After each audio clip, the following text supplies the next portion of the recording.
MP হতে না হতেই দেবিদ্বারে হিন্দু সম্প্রদায়ের নিরাপত্তার পূর্ণ দায়িত্ব নিলেন হাসনাত আবদুল্লাহ। কেন তিনি এই ঘোষণা দিলেন? দেবিদ্বারের হিন্দু সম্প্রদায়ের সাথে তার সম্পর্ক ঠিক কেমন? আজকের ভিডিওতে আমরা বিস্তারিত জানাব। ৫ই আগস্টের ছাত্র জনতার অভ্যুত্থানের অন্যতম সিপাহী সালার রাজমিস্ত্রির ছেলে হয়ে যিনি রাজপথ থেকে সরাসরি পৌঁছে গেছেন জাতীয় সংসদে, তিনি আর কেউ নন, তারুণ্যের আইকন হাসনাত আবদুল্লাহ। কুমিল্লা ৪ দেবিদ্বার আসন থেকে বিপুল ভোটে এমপি নির্বাচিত হওয়ার পর তার প্রতিটি পদক্ষেপ এখন খবরের শিরোনাম। সে শিরোনামের অংশ হিসেবেই আবারও সোশ্যাল মিডিয়া কাঁপাচ্ছেন তিনি। সবকিছুর ঊর্ধ্বে একটি সংবাদ বিশেষভাবে নজর কেড়েছে সকলের। তিনি নাকি হিন্দুদের দায়িত্ব নিয়েছেন নিজের কাঁধে। অনেকেই তাকে বলছেন অসাম্প্রদায়িক বাংলাদেশের নতুন কারিগর। ভোট দিয়ে তাকে জয়যুক্ত করায় নিজ এলাকায় হিন্দুদের ধর্মীয় অনুষ্ঠানে সশরীরে উপস্থিত হয়ে সকলের কাছে কৃতজ্ঞতা প্রকাশ করেন তিনি বলেন, আমাদের ধর্মীয় বিশ্বাস আলাদা হলেও সামাজিক, সাংস্কৃতিক এবং অর্থনৈতিক সম্প্রীতি বরাবরের মতোই অভিন্ন থাকবে। সনাতন ধর্মাবলম্বীদের আশ্বাস দিয়ে তিনি আরও বলেন, তিনি নিজে তাদের দায়িত্ব নিয়েছেন। আজ থেকে তাদের ধর্মীয় কোনো আচরণ, অনুষ্ঠান পালনে ভয় পেতে হবে না। আগামী ৫ বছর পর্যন্ত দেবিদ্বারের সকল হিন্দুদের নিরাপত্তা নিশ্চিত করার দায়িত্ব নিজের কাঁধে তুলে নিয়েছেন তিনি। তার এই কথা শুনে উচ্ছ্বাসে ফেটে পড়েন উপস্থিত সকল সনাতন ধর্মাবলম্বী। সে অনুষ্ঠানে উপস্থিত ছিলেন হাসনাত আবদুল্লাহর শিক্ষক এবং তার বন্ধুর বাবা। তাদের প্রতি সম্মান দেখিয়ে তিনি বলেন, এখন আর সকলের সঙ্গে তার নির্বাচন কেন্দ্রিক সম্পর্ক নেই। সামাজিকভাবে তার সঙ্গে যে মেলবন্ধন রয়েছে সেটিই অটুট থাকবে। হিন্দুদের এই অনুষ্ঠানটি ছিল তাদের ধর্মীয় ২১তম পর্ব উদযাপন। তিনি আশা দিয়ে জানান, এখন যেহেতু তিনি তাদের এলাকার নির্বাচিত প্রার্থী, তাই ২২তম বছরের পর্ব উদযাপনও তারা যেন আরও জাঁকজমকপূর্ণভাবে করতে পারেন, সে দায়িত্ব তার। আর এজন্য প্রশাসনিক এবং অর্থনৈতিক জায়গা থেকে যে সকল সাহায্য প্রয়োজন সব কিছুই তিনি প্রদান করবেন তাদের। হাসনাত আবদুল্লাহ জানান, নির্বাচনের আগে তার এবং তার দলের সম্পর্কে এলাকাবাসীকে অহেতুক বিভিন্ন ভয়ভীতি দেখানো হয়েছিল। সেগুলো যে নিছক মরীচিকা ছিল তা তিনি আগামী ৫ বছরে নিজের কাজ দিয়ে প্রমাণ করবেন। তিনি কেবল একা মুসলমানদের দায়িত্ব নিতে নির্বাচিত হননি, কিংবা যারা তাকে ভোট দিয়েছে কেবল তাদের দায়িত্ব নিয়ে তিনি চুপ থাকবেন না, বরং নাগরিক হিসেবে হিন্দু, মুসলিম, বৌদ্ধ, খ্রিস্টান সকলেই তার কাছ থেকে সমান সেবা পাবে।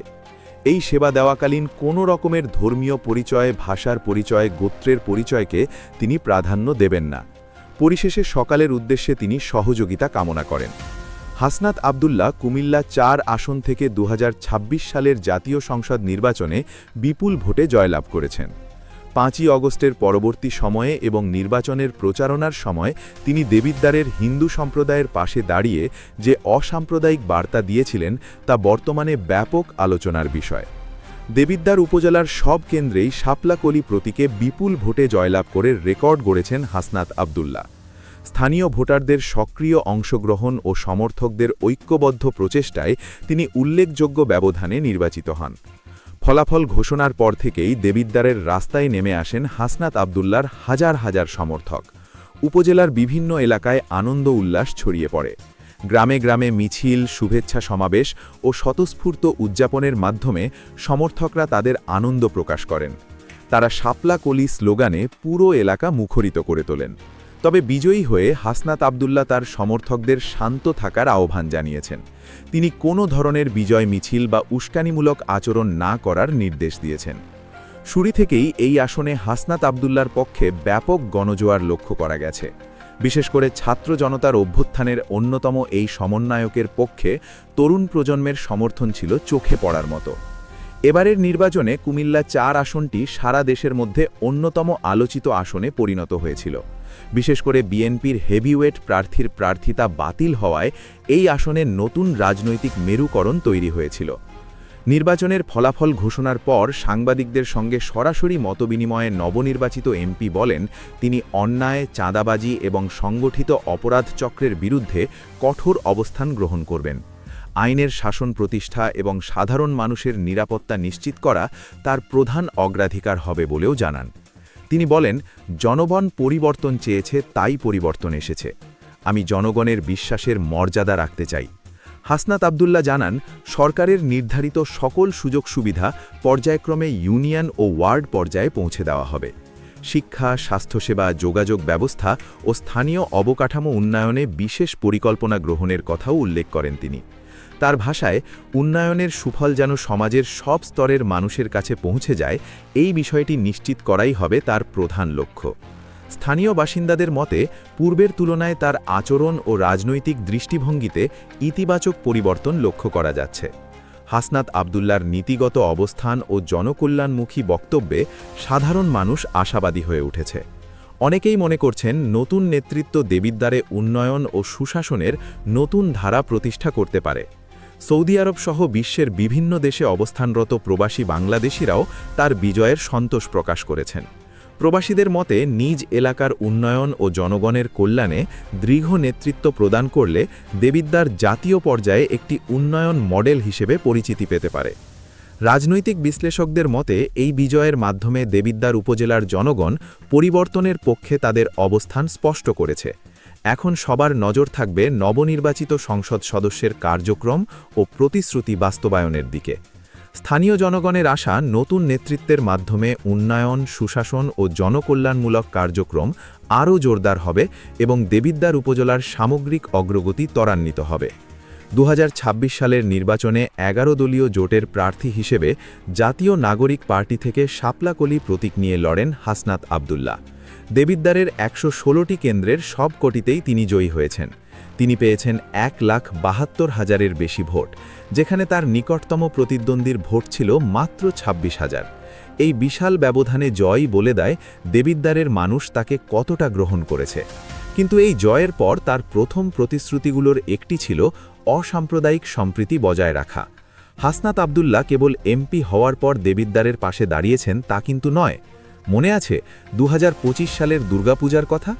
তখন দেশের অনেক জায়গায় এক ধরনের আতঙ্ক ছড়িয়ে দেওয়ার চেষ্টা করা হয়েছিল।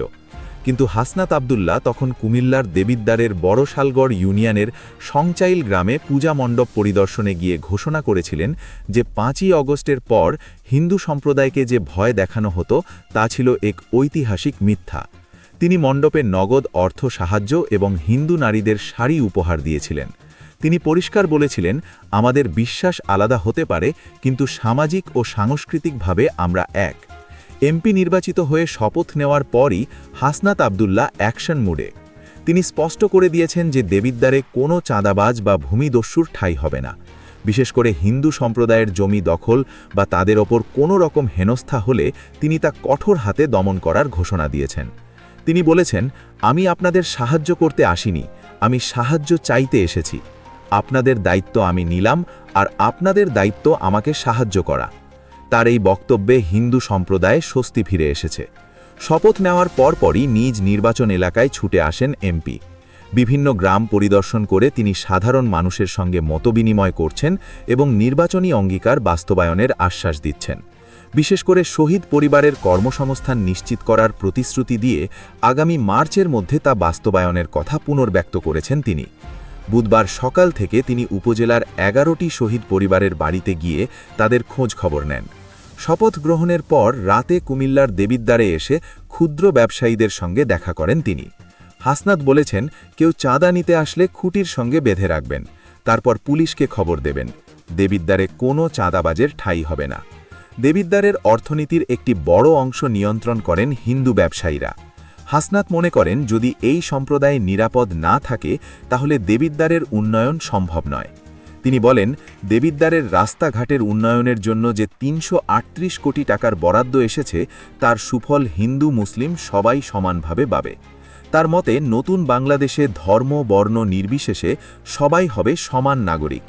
হাসনাত আব্দুল্লার এই উদ্যোগ কি পারবে বাংলাদেশের জন্য একটি নতুন সাম্প্রদায়িক সম্প্রীতির উদাহরণ হতে? দেবিদ্বারের মানুষ মনে করছে, হাসনাতের হাত ধরেই আসবে প্রকৃত পরিবর্তন। আপনাদের কি মনে হয়, হাসনাত আব্দুল্লার এই অসাম্প্রদায়িক অবস্থান কি আমাদের রাজনীতির জন্য এক ইতিবাচক বার্তা? আপনার মতামত আমাদের কমেন্ট করে জানান।